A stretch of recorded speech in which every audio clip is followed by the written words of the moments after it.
Oi pessoal, chegamos então na parte 3 das análises do Rick na quinta temporada de The Walking Dead. Esse grande clímax que é a série nesse momento, né? Tão bom falar da série nessa parte. E aí, o que a gente encontra aqui, ironicamente, é o declínio máximo do grupo. Eles exauridos e mais desprovidos possível de tudo quanto é recursos que eles poderiam ter. Eles não têm absolutamente nada nesse momento, nessa fase da história. Sem lar, tem apenas uns aos outros, né? E, bom, completamente sobressaltados, né?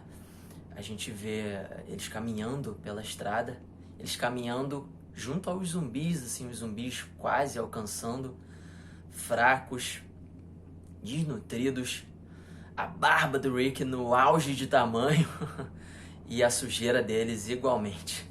E, bom, eles estão na estrada faz um tempo, sem perspectiva, no ponto mais baixo, né, possível, sem qualquer esperança a desesperança, na verdade, que eu comentei nos outros vídeos, no topo, né, sem qualquer perspectiva de conseguir abrigo ou conseguir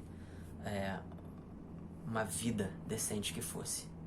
E aí a gente tem momentos aqui das estratégias deles funcionando no automático mesmo, assim, do Rick, principalmente. Esse momento da estrada pede por isso. Pede para que ele fique vigilante. Ele é muito vigilante nesse momento. Vigilância é aquele estado de alerta em que você fica sobre uma situação. O tempo todo você não relaxa, você tá sempre observando, tá sempre esperando que alguma coisa aconteça, que algum perigo se apresente. Bom, e nesse mundo hostil, na estrada, isso se faz muito necessário, faz muito sentido que ele adote essa estratégia, que todos eles as adotem. E, bom, após todas as perdas também, o que a gente vê é personagens, por exemplo, sempre que alguém sai, como Daryl, que adora se embrenhar no mato, e retorna, eles se sobressaltam. Então, assim, eles estão bastante traumatizados mesmo nesse ponto, vivendo nessa espécie de mecanismo de autodefesa, né? Com as suas couraças todas armadas, né? Suas defesas ali, seus escudos apostos. E aí, a gente vê, por exemplo, depois de muito caminharem nesse clima dificultoso de desamparo e fracasso, sendo eles os andarilhos ao invés dos walkers, olha o paralelo aí, eu não pude deixar de atribuir um tom filosófico à jornada do Rick nesse momento, enquanto eu reassistia e refletia comigo mesmo. De repente, em meio à estrada, o grupo se vê diante de uma provação, que é justamente um monte de garrafas de água, a ajuda de que eles precisavam ali, de graça, depois de tudo. Eles não conseguem confiar, especialmente o Rick, que é o que fica mais na defensiva. É o mais desconfiado e diz que eles não podem se aproveitar daquele recurso, sabe-se lá de onde tenha vindo, que pode muito bem ser uma armadilha, que é o que ele acredita na verdade. E aí, quando tudo não pode ficar pior e dar mais errado, é que justamente surge um arco-íris, uma luz no fim do túnel, que é uma chuva providencial, que vem e eles não deixam de curtir a simplicidade que é, depois, em meio a tanta dificuldade, uma chuva, recurso divino, tão básico e que eles estavam tão necessitados, que eles vão se aproveitar na mesma hora. O Rick não perde tempo, começa a encher as garrafas ali e falar para todo mundo armazenar o máximo que puder, mas é quando a coisa se volta contra eles e vem armando ao fundo uma grande tempestade, como que um dilúvio. E é quando Daryl revela sobre o celeiro que ele havia encontrado numa das suas rondas pelo mato, numa das suas sumidas. Se refugiam todos no celeiro para passar aquela noite da maneira que podiam, e é quando o Rick traz à tona um histórico relevante, né? Como a gente gosta de falar por aqui, um fato muito importante do seu passado, lá da sua infância, né? Dados ali vitais para a gente poder analisar, que é uma lembrança que ele tem de uma conversa com o avô. O jovem Rick, pequenininho, escutando seu avô falar sobre a guerra, interrogando ele a respeito, perguntava se ele havia entrado em combate com os alemães, e o avô dele sempre ficava em silêncio.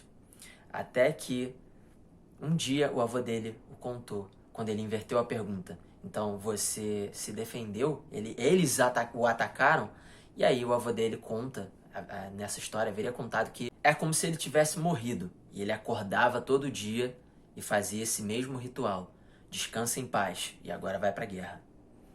E até que depois de anos fazendo esse mesmo ritual, ele sobreviveu à guerra. E aí sim, voltou vivo pra casa. Pôde viver. E aí a gente entende um pouco da cabeça do Rick, que vai revelar pra gente muito do que ele tem feito. Como é que funciona esse proceder. Por trás disso, ele vai dizer que, bom, fazemos o que for necessário. Nós temos que fazer o que for necessário. E aí, então, podemos viver. E aí, nesse momento, é que vai acontecer uma citação importantíssima, meus queridos, que é o Rick dizendo ali uma fala diretamente saída dos quadrinhos do Arco da Prisão, uma das falas mais icônicas aí, se não a mais icônica, a mais simbólica de toda a série de quadrinhos e da franquia Walking Dead, né, da série de TV também, que é quando ele vai falar o nome da série, justamente o tema, The Walking Dead, os mortos-vivos, os mortos andarilhos, né, que caminham. Nós somos os mortos que caminham. E sendo ali despertado novamente para um lado mais humano pelo Daryl e pela Michonne, que vão insistir nos pontos de que eles não devem se dissociar dessa maneira de sua própria humanidade em prol só da sobrevivência. Falamos para nós mesmos que somos os mortos que caminham. O que me parece, observando essas falas e esses comportamentos, constatando tudo aqui, é que o que ele faz parece ser uma espécie de distanciamento emocional, sabe? Distanciamento de certas emoções e de sua humanidade, um aspecto mais humano que ele trazia antes, muito mais lá até quando ele tinha um lar, para que ele seja capaz de sobreviver nessa fase, a essas provações, a esse período de testes na estrada, para que sua família possa ficar viva. Essa é a motivação muito forte, que funciona como uma espinha dorsal de Rick Grimes. Mas só que a noite ainda guardava uma provação final, porque o dilúvio chega até o celeiro, trazendo consigo uma horda que os cerca e tenta entrar a todo custo. E eles têm que ir numa cena muito legal ali, muito bem orquestrada e assustadora ao mesmo tempo, em que vai um por um tentando se defender da maneira que for possível, tentando se segurar com todas as forças restantes, com o resto de vida e de chama que eles ainda têm, para que fiquem vivos, juntos. E, bom, o celeiro não cai.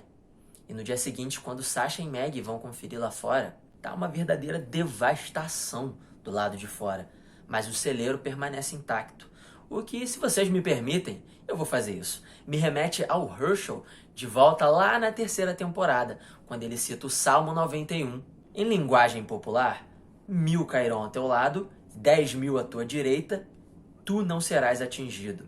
Culminando na salvação apresentada pelo Aaron, que eles ainda não sabiam, mas e nem nós nesse momento, mas saberíamos em breve, que eram intenções verdadeiras.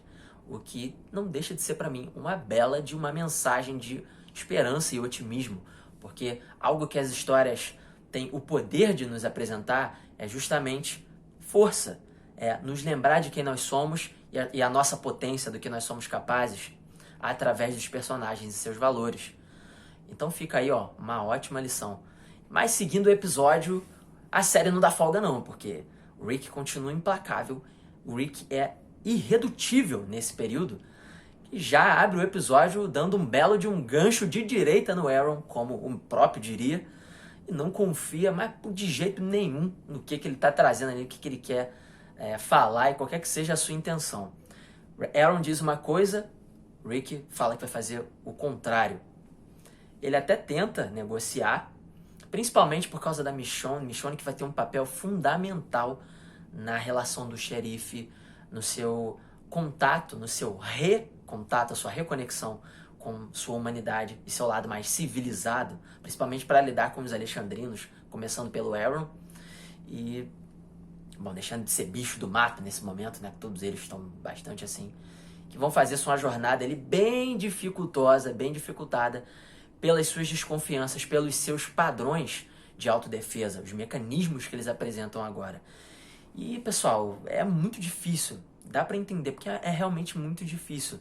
Depois de você passar por coisas assim, por eventos complicados, eventos muito difíceis, traumatizantes, você abrir mão daquilo que te defendeu, das estratégias que o mantiveram vivo e protegido e aquecido, como a Michonne vai falar com o Rick num diálogo muito, muito fundamental, em que ele vai admitir que era o que o Bob estava tentando comunicar para ele lá no começo, estava tentando trazer e dizer isso a ele, e ele vai acabar não conseguindo fazer contato com isso, porque ele está muito desconfiado nessa fase toda da estrada. Afinal, ele precisa ser essa pessoa mais super protetora, autoprotetiva com o grupo, para que eles consigam passar por isso. E ele sendo o condutor do caminho, né? Ele precisa dessa postura. E, bom, é mais fácil se ela for mais maximizada. Mas a Michonne diz uma coisa certa. Bom, você precisa abandonar a luta, você precisa abrir mão dela, porque senão ela consome você, ela se volta contra você e acaba servindo para destruir, ao invés de construir o futuro ou as relações que você precisa e que são nutritivas para você, para sua humanidade. Se já é difícil abrir mão do que já te manteve seguro no passado, imagina abrir mão do que literalmente já te manteve vivo, a salvo.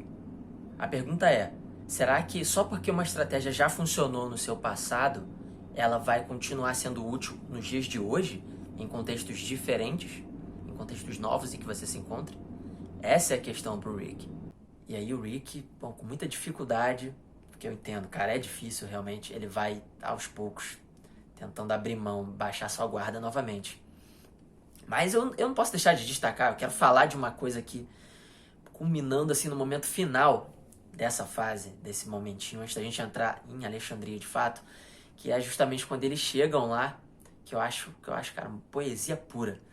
Que o Rick, a Michonne o questiona no caminho se ele estava tentando só para saber onde é o lugar, para se defender e tomar o que houvesse de recurso, ou se ele estava realmente tentando, que era o que ela estava fazendo, né? E aí ele fala que sim, que ele vai tentar, mas que ele não sabe se ele vai realmente encontrar qualquer coisa ali que o convença a levar sua família para dentro desses muros. E o que vai determinar isso é o que ele vai escutar vendo de dentro, os sons do lugar, né? Que vem de dentro do lugar, para convencê-lo a entrar ou não. E aí, cara, acontece esse momento assim, cara, é muito legal, sutil, poesia. Ele chega e o que ele ouve são crianças brincando atrás dos muros de Alexandria, enquanto que nos lugares ruins eles não ouviam nada, como Terminus e Woodbury, por exemplo. Woodbury, que inclusive até tinha gente boa ainda. E aí, bom, isso mostra o potencial enorme desse lugar para que tudo seja diferente. É uma nova fase a partir daí na série. Tudo é diferente daí pra frente. E aí você vê os olhos dele relaxando, aquele olhar firme, que se quebrando aos poucos, sabe? E, cara, é ótimo. Eu adoro essa parte.